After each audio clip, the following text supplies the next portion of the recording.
అప్పుడు 15,000 ఎత్తేనే అది ఇదన్నానే, మరి ఇప్పుడు 13,000. ఒక పిల్లకి వచ్చి ఒక పిల్లకి రాలా. గ్యాస్ బండ్లు 3 బండ్లు ఎత్తాను, ఒక్కడు కూడా పడలేదు తోటికి.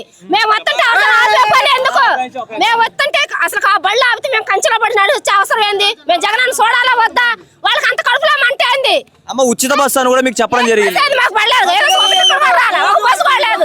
ఏది వస్తుంది బస్సు? ఎట్లు చేస్తుంది? మిరగాలు కొట్టాలి పోతున్నాం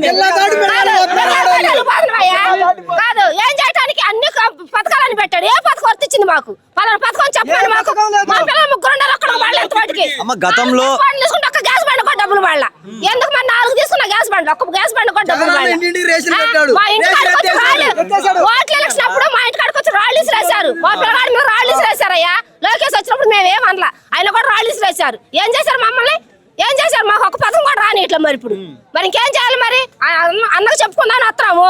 6 పోలీసులు కొట్టినా 7 పోలీసులు కొట్టినా ఎందుకు ఆపాలి మమ్మల్ని? మా బాధలు ఏందో మేము చెప్పుకోవడానికి వస్తాంగా.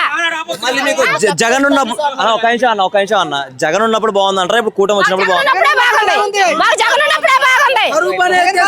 ఇప్పుడు మా ఊర్లో కరువు పని లేదు. మా ఊర్లో కరువు పని లేదు. కరువు పని తీసేశారు. ఎందుకు తీసేయాలి కరువు పని? అప్పుడు జగన్ అని పెట్టారు కరువు పని. ఇప్పుడు మా ఊళ్ళో తీసేశారు కరువు పని. రేట్ లేకుండా చేశాడు. వచ్చినాక కరువు పుట్టించాడు జనానికి. పని లేదు. ఏం పని ఉంది? మిరగాల రేట్లు లేవు. ఏముంది? పత్తికాడ రేట్లు లేదు. ఏం లేదు.